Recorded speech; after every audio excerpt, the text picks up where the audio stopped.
d'una banda, fins a la Massana, i l'Òscar fins a la zones urbanes quan passi el camí. I ara veig que cau una mica d'aigua però no passa res. Veniu, mira.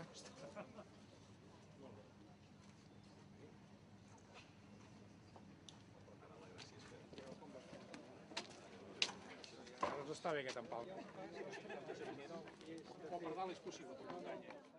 La voluntat des de la Direcció General de Turisme i des de la meva conselleria, ja des que vam fer el pla estratègic, és, per un cantó, potenciar el turisme interior. I amb això ho estem fent amb comarques que tradicionalment no són previstes, no són percebudes com a destinació turística.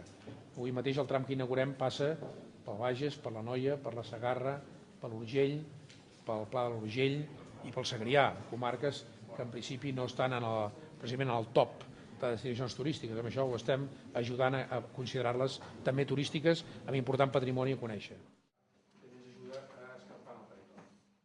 Doncs és evident que el senderisme practicat al nostre país es practica precisament en moments d'estacions que podríem dir de baixa temporada, és a dir, l'època millor per practicar aquest senderisme aquí és la primavera i la tardor.